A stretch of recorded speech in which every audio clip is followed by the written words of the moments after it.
Good morning everyone, আমি প্রিয়াঙ্কা আর আমার channel Priyanka বণিক ভ্লগের আরও একটি নতুন ভিডিওতে আপনাদের সকলকে জানাই স্বাগত।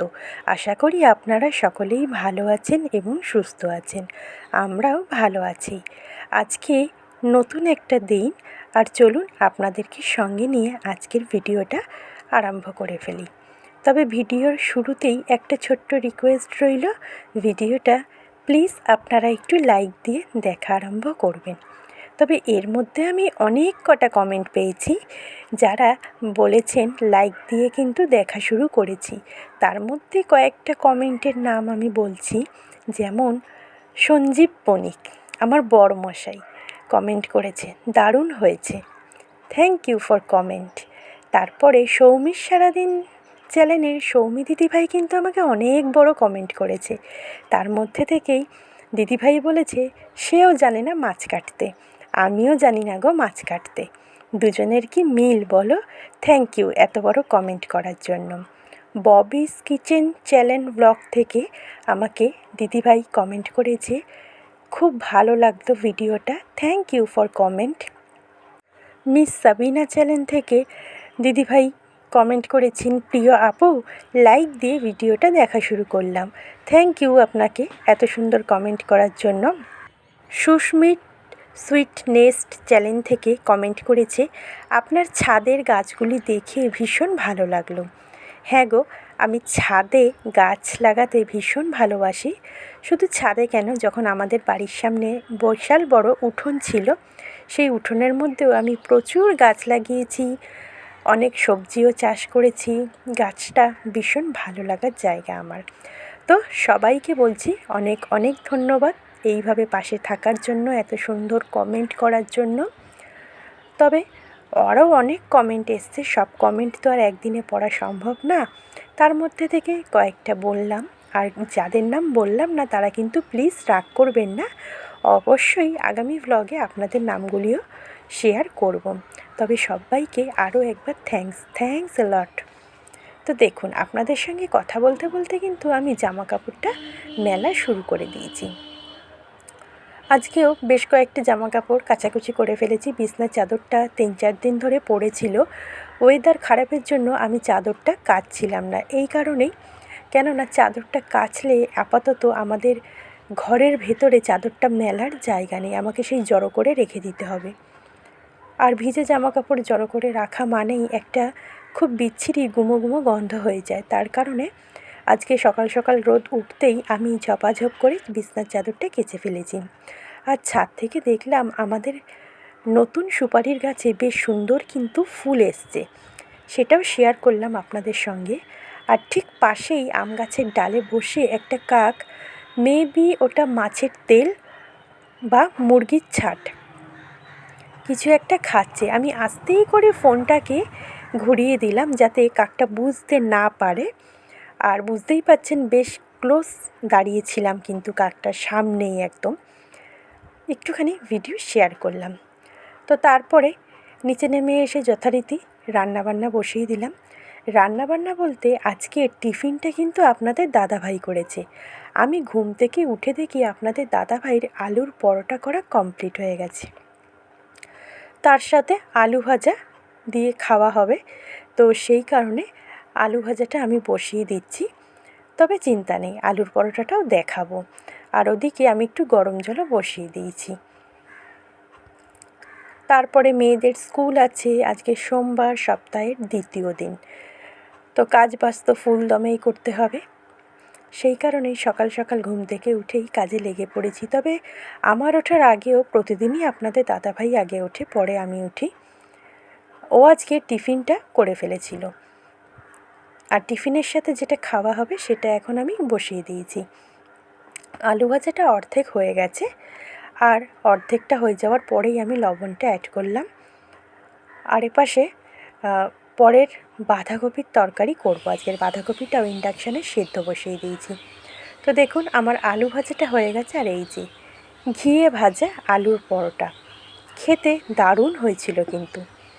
তো চলুন এবার বাঁধাকপিটা বসিয়ে দিই, কেন মেয়েদেরকে নিয়ে আবার স্কুলে দৌড়াতে হবে। সোমবার মানেই, সোমবার থেকে ফুল দমে ডিউটি অন, চাপ শুরু। শনিবার আসলে একটু হালকা, রবিবার দিন আরেকটু হালকা, আবার সোমবার থেকে এনার্জি নিয়ে কাজে লেগে পড়তে হয়। তো বাঁধাকপি সেদ্ধ করে নিয়ে আমি বেসিনের ওপর ছেঁকেছিলাম ঝুড়ির মধ্যে। আর বাঁধাকপিটার মধ্যে একটু হলুদ দিয়েছিলাম দেখে বেসিনটা কেমন একটুখানি হলদেটে হয়ে গেছিলো। আর যেহেতু আমার এটা স্টিলের সিঙ্ক না, আসলে আমার স্টিলের সিঙ্কটা না একদম ভালো লাগে না, আমি ওই জন্যই রান্নাঘরেও চীনামাটির সাদা বেসিনে লাগিয়েছি। তো বেসিনটাকে প্রতিদিনই আমি যখন গ্যাসটাকে মাজি, আমি প্রতিদিন গ্যাসটাকে এই বাসন মাজার স্কচ ব্রাইট দিয়ে ভিম বার দিয়ে মেজে নিই। গ্যাসের নিচের যে পাথরটার ওপর গ্যাসটা বসানো আছে সেই পাথরটার বেসিনটা। তবে আজকে বেসিনটা আমি আগেই মেজে নিলাম, হলদের ভাবটা যাতে বেসিনের মধ্যে না আটকে লেগে থাকে। ততক্ষণে আমার আলুটা ভাজা হয়ে গেছে। আলুটা তুলে রেখে আমি জিরে আর শুকনো লঙ্কা ফোড়নে দিয়ে দিলাম। তার মধ্যে দিয়ে দেবো এবারে একটা বড় সাইজের টমেটো কুচি, 1 চামচ মতন আদা রসুন বাটা, 3-4টে কাঁচা লঙ্কা চেরা। আর আপনারা তো সবাই জানেন যে আমি বাঁধাকপিতে যখন মাছের মাথা দিই তখনই কিন্তু লঙ্কার গুঁড়োটা দিই, না হলে আমি বাঁধাকপি কাঁচা লঙ্কা দিয়েই করি। আর এখন প্লেট করে রেখে দিয়েছিলাম মশলাগুলি বলতে 1 চামচ আদা রসুন বাটা, একটা টমেটো কুচি আর 3-4টে কাঁচা লঙ্কা চিরে তেলের ওপর দিয়ে দিলাম, মানে ফোড়নের ওপর। এখন একটু জল অ্যাড করে দিলাম আর দিয়ে দেবো একটুখানি লবণ। তবে লবণটা এখানে আমি বেশি পরিমাণে দিলাম না, কেন কপি সিদ্ধর মধ্যেও লবণটা দিয়েছিলাম সেই কারণে। মিনিট 2-3 হবে ঢাকনাটা চাপা দিয়ে রেখেছিলাম। টমেটোটা মেল্ট হয়ে যাওয়ার পরে ঢাকনাটা তুলে আবার আমি হলুদ গুঁড়ো আর একটু লবণ দিয়ে দিলাম। আর মিষ্টি বলতে একটুখানি গুড় দিয়েছিলাম, তবে নামানোর আগে। আর একটু তাড়াহুড়োর জন্য গুড় দেওয়ার সিনটা আর আপনাদের সঙ্গে শেয়ার করা হলো না। আর তাছাড়া ভাবলাম শেয়ার না করতে পারলেও, মানে চোখের দেখা না দেখাতে পারলেও ভয়েস ওভারে তো সবটাই বলবো, আপনারা সবটাই জানতে পারবেন কী কী দিয়ে বাঁধাকপিটা করলাম। এখন মশলাটাকে বেশ ভালো করে কষিয়ে নিচ্ছি আর ভেজে রাখা আলুটাও কিন্তু অ্যাড করে দিয়েছি। এবার সেদ্ধ করা বাঁধাকপিটা দিয়ে দেবো, দিয়ে গ্যাসটাকে স্টিম করে দিয়ে কড়াইয়ের ঢাকনা চাপা দিয়ে দেবো, কেন বাঁধাকপি হতে কিন্তু বেশ খানিকক্ষণ সময় লাগে। যতই বাঁধাকপি সিদ্ধ করে রান্না হোক না কেন, বাঁধাকপি করতে কিন্তু সময় একটু লাগবেই। প্রথমে আমার ছোটো মেয়ে বলেছিল আজকের স্কুলে যাবে না, পায়ের তলা থেকে চামড়া তুলতে গিয়ে অনেকটা পরিমাণ মাংস তুলে ফেলেছিল। তারপরে ঘরে থাকা মানেই তো বিশাল দুষ্টুমি করবে, কথা শুনবে না। হ্যাঁ, কি বলবো আর, ভীষণ তালফ্যাকনা করে, খাবে না। তো যাই হোক, ওই জন্যই একটু ধমকে ধামকেই আজকের স্কুলে দিয়ে এসেছি। আমি বললাম ঘরে আমার কাছে ব্যান্ডেড আছে, আমি পায়ের মধ্যে ব্যান্ডেডটা লাগিয়ে দিচ্ছি, যার কারণে মোজা পরতে কোনো অসুবিধা হবে না। তো ভেবেছিলাম হয়তো প্রস্তাবটাতে রাজি হবে না, কিন্তু দেখলাম এক কথাতেই কিন্তু রাজি হয়ে গেল। বলল তাহলে মা তাড়াতাড়ি করে রুটিনটা গুছিয়ে নিই। গরম জল তো আমার হয়েই গেছিলো কড়াই, ইন্ডাকশানে 1 ডেচকি গরম জল করে নিয়েছিলাম। তো বলল তাহলে রুটিনটা গুছিয়ে আমি স্নানটা সেরে ফেলি। আমি বললাম হ্যাঁ হ্যাঁ তাড়াতাড়ি যা। তো যাই হোক, তাড়াতাড়ি করেও ফেলেছিল। আর এদিকে আমার বাঁধাকপির তরকারিটা কিন্তু আর অল্প একটু করলেই একেবারে কমপ্লিট হয়ে যাবে। আর ওদিকে আমি গরম মশলা ছড়িয়ে বাঁধাকপির তরকারিটা নামিয়ে ফেলেছিলাম। আজকে কিন্তু বাঁধাকপির মধ্যে ঘি দিইনি, কেননা সকালবেলা ঘি দিয়ে পরোটা ভাজা হয়েছে। সব কটা তরকারির মধ্যে ঘি দিলে কিন্তু টেস্ট হয়তো হেভি হতো, তবে শরীরের পক্ষেও তো ক্ষতিকর না। সেই কারণেই বাঁধাকপিতে আজকে শুধু আমি গরম মশলা দিয়েছি। তবে ছাদ থেকে এনে একটু ধনেপাতা দেওয়া যেত, ওই যে বললাম ভীষণ তাড়া ছিল সকালবেলাটায়, সেই কারণে ছাদে উঠে ধনেপাতা নিয়ে এসে দেওয়ারও সময় আর সুযোগ দুটোর মধ্যে কোনোটাই ছিল না, তাই গরম মশলা দিয়েই কাজ কমপ্লিট করে ফেলেছি। বাঁধাকপিটা কিন্তু হয়েও গেছে। এখন আমি মাছের ঝালটা তাড়াতাড়ি করে ফেলবো, কিন্তু তাড়াতাড়ি করতে গিয়েও মাছের ঝাল আর হয়ে ওঠেনি। আমি মাছটা ভাজা করে রেখেই ওদেরকে নিয়ে স্কুলে চলে গেছিলাম। ওদেরকে বলতে বড় মেয়ে এখন সাইকেল নিয়ে চলে যায়, ওকে আর দিতে যেতে হয় না, ছোটোকেই দিতে যেতে হয়। আর বড় মেয়ের স্কুলটা যেহেতু বাড়ির পাশেই একদম, আমাদের ঘর থেকেই স্কুলটা দেখা যায়।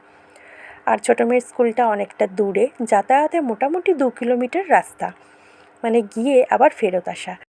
আর মেয়েকে স্কুলে দিয়ে এসে ড্রেসটা ছেড়ে নিয়েই আমি তাড়াতাড়ি করে মাছের ঝালটা বসিয়ে নিলাম। আজকের আর স্কুলে দিয়ে একটু দাঁড়াইনি। প্রতিদিন স্কুলে গিয়ে আমরা কয়েকজন মায়েরা একটু দাঁড়িয়ে ওরা স্কুলে ঢুকে যায়, ঘন্টা পড়ে যায়, তারপরেই আসি। তবে আজকের একটু আমার ওই যে বললাম তাড়া ছিল, কেননা বাড়িতে এসে আমাকে মাছের ঝালটা রান্না করতে হবে। আর প্রতিদিন তো রান্না স্নান কমপ্লিট করে রেখেই যাই, তবে স্নান তো হয়েই গেছিলো, মাছের ঝালটাই কমপ্লিট করা হয়নি। মাছটা ভেজে রেখে চলে গেছিলাম। আর এসে এখন বেশি কিছু মাছের ঝালে দেবো না, পেঁয়াজ টমেটো দিয়েই করব, তবে মাছের ঝালটা খেতে কিন্তু দারুণ হয়েছিল। ও হ্যাঁ, আর একটা কথা, আমি কিন্তু এই আমুদি মাছের মধ্যে লবণ দিইনি, কেন এই মাছটা এমনি একটু লবণের ভাগটা বেশি থাকে, তাই শুধু হলুদ দিয়েই মাছটাকে ভেজেছি।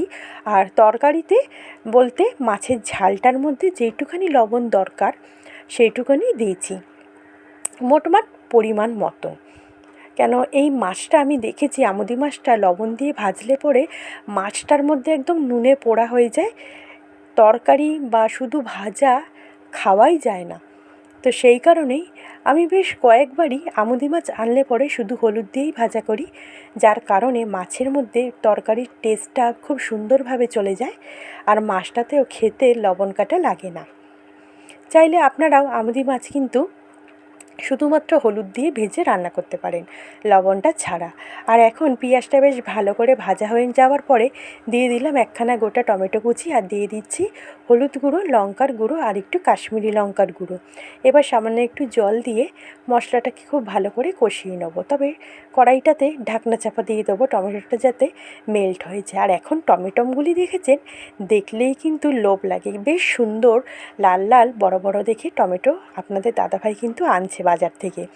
আমি তাই কালকে বলেছি আপনাদের সঙ্গে টমেটোর একটা দারুণ রেসিপি শেয়ার করতে চলেছি, তবে রেসিপিটা কিন্তু এখন জানাবো না, যখন করব তখনই কিন্তু আপনারা দেখতে পাবেন। ওদিকে জানলা দিয়ে জেঠি জিজ্ঞেস করছিল, রাখি তোমার এখনও রান্না হয়নি, তোমার তো সকালেই হয়ে যায়। তাই জেঠিকে বলছিলাম, না গো জেঠি, মাছের ঝালটা করলেই হয়ে যাবে। আজকে আর মাছের ঝালটা করে রেখে আমি স্কুলে যেতে পারিনি। তো 5 মিনিটের মতন কড়াইটা ঢাকনা চাপা দিয়ে রেখেছিলাম। ঢাকনাটা খুলে দেখলাম বেশ সুন্দরভাবে টমেটোটা মেল্ট হয়ে গেছে। আর আমি এখন ভেজে রাখা মাছগুলি দিয়ে একটু নাড়িয়ে চাড়িয়ে নিয়ে আর আমি জলটা অ্যাড করে দেবো। যেহেতু এখানে কোনো রকম কোনো সবজি দিইনি, মানে আলু বেগুন দিয়েও আমি করি, সেই সব কিছুই দিইনি, শুধুমাত্র পেঁয়াজ টমেটো দিয়ে ঝাল করছি, তাই মাছের মধ্যে জলের পরিমাণটাও একদম অল্প একটুই দিয়েছি। তাহলে মাছের ঝালটা কমপ্লিট হলে কিন্তু আমার আজকের মতো রান্নাবান্না কমপ্লিট। আশা করি আপনাদের আজকের ভিডিওটাও কিন্তু ভালো লাগবে, আর ভালো লাগলে কিন্তু অবশ্যই চ্যানেলটা সাবস্ক্রাইব করে আমার পাশে থাকতে হবে, আর বেশি বেশি করে লাইক, শেয়ার আর কমেন্ট করে জানাতে হবে যে ভিডিওগুলি কেমন লাগছে আপনাদের। আপনাদের কমেন্টের অপেক্ষায় কিন্তু থাকবো। আগামী দিন আরও যা যা কমেন্ট আসবে সেগুলি ভিডিওর মধ্যে পড়ে শোনাবো। তো চলুন সামনে থেকে একবার দেখিয়ে দিই মাছের ঝালটা দেখতে কেমন হলো। কি পছন্দ হলো তো রেসিপিটা? অবশ্যই কিন্তু বাড়িতে একদিন ট্রাই করবেন। তো চলুন, ভিডিওটা দেখার জন্য আপনাদের সকলকে জানাই মন থেকে অনেক অনেক ধন্যবাদ। Thank you so much. আজ তবে রাখি, দেখা হচ্ছে আগামী দিন নতুন ভ্লগে। টাটা।